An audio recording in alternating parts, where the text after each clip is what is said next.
Hello everyone, আমি পূজা। আজকে আবার চলে এসেছি তোমাদের কাছে আমার একটা নতুন রান্নার ভিডিও নিয়ে। আজকে আমি তোমাদের সঙ্গে শেয়ার করব রেস্টুরেন্ট স্টাইল এগ তড়কা কীভাবে ঘরোয়া উপায়ে বা ঘরোয়া পদ্ধতিতে সহজেই বানিয়ে নেওয়া যায়। তো চলো ভিডিওটা প্রথম থেকে শুরু করে নেওয়া যাক। প্রত্যেকবারই তড়কা করার সময় আমি কিন্তু তড়কার ডালটাকে বেশ কিছুক্ষণ আগে ভিজিয়ে রাখি, কিন্তু আজকে যেহেতু আমার হাতে একদমই সময় ছিল না, তার জন্য কিন্তু আমি আজকে ডালটাকে বেশিক্ষণ ভেজাতে পারিনি। ওই ধরো 15 থেকে 20 মিনিট আগে ভিজিয়েছিলাম।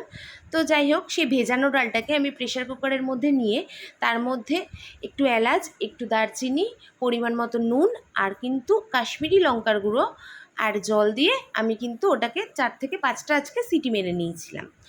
তারপর আমি গ্যাসে কড়াই বসিয়ে নিয়ে কড়াইয়ের মধ্যে তেল দিয়ে নিয়েছিলাম। তেলটা গরম হয়ে গেলে তার মধ্যে শুকনো লঙ্কা আর গোটা জিরে সোমবার দিয়েছিলাম।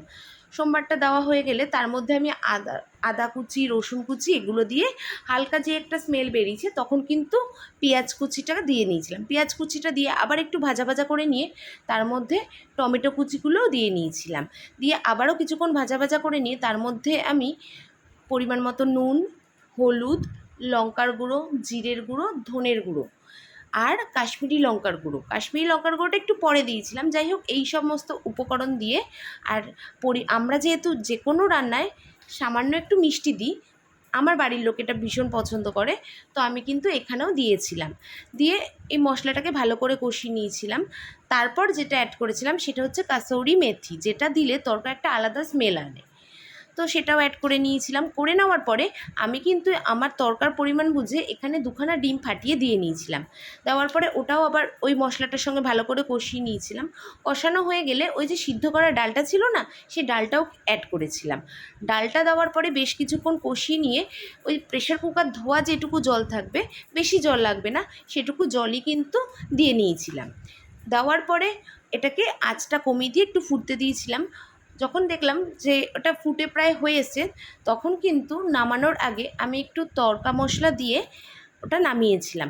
নামানোর পরে আমি আবারও একটা কড়াই বসিয়ে সেই কড়াইয়ের মধ্যে একটুখানি বাটার আর তার মধ্যে সামান্য কিছু রসুন কুচি আর একটু কাশ্মীরি লঙ্কার গুঁড়ো অ্যাড করেছিলাম। সেটা অ্যাড করার পরে সেটাকে ভালো করে একটুখানি ভাজা ভাজা মতন আর কি করেই নিয়ে সেটা কিন্তু ওই তরকার মধ্যে দিয়ে নিয়েছিলাম, যেটাতে কি না আলাদাই একটা তরকার স্মেল আসে আর রঙটাও খোলে। তো যাই হোক, আর ওপর থেকে ধনেপাতা কুচিটা অবশ্যই, যেটা দেখতেও সুন্দর লাগে আর খেতেও ভালো লাগে। তো আমি এইভাবেই আমার মানে তরকা করলে আমি এইভাবেই করি। তো তোমরাও কিন্তু আমার রেসিপিটা ভালো লাগলে আমার মতন করে ট্রাই করে দেখতেই পারো। উপকরণ তো একই, তড়কা করতে বেসিক্যালি আমি যা যা ইউজ করেছি এগুলোই লাগে।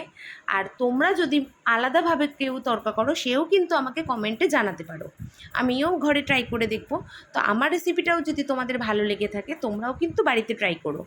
আর তড়কা, রুটি ছাড়া তো তড়কা ভালোই লাগে না। তড়কার মেন কম্বিনেশন হচ্ছে রুটি। তো আমি কিন্তু রুটির সঙ্গে খেয়েছিলাম, আর সাথে পেঁয়াজ কুচি মাস্ট, সঙ্গে একটু শশাও নিয়ে নিয়েছিলাম। যাই হোক, যেটা হজমে সাহায্য করে। তো আমি এইভাবেই কিন্তু আজকের রাত্রের ডিনারটা সেরেছিলাম। তোমরা কারা কোথা থেকে আমার ভিডিওটা দেখছো, তোমরা কিন্তু অবশ্যই আমাকে কমেন্ট করো। তোমরা কমেন্ট করলে তবেই তো আমি জানতে পারবো যে আমার ভিডিওটা তোমরা কোথা থেকে দেখছো। আর যেটা জানতে পারলে কিন্তু ভিডিওটা করার আমার আলাদাই একটা, কি বলবো, একটা অনুপ্রেরণা দেয়। তোমাদের কমেন্ট কিন্তু আমাকে একটা আলাদাই অনুপ্রেরণা দেয় ভিডিও বানানোর জন্য। তো সুতরাং তোমরা কিন্তু অবশ্যই কমেন্ট করো।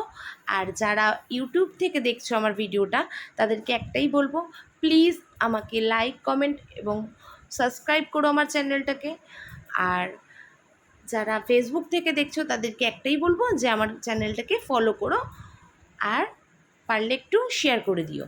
তো তোমরা যদি এইভাবে পাশে থাকো, আমার আরও ভালো লাগবে। তো আজকের মতো টাটা।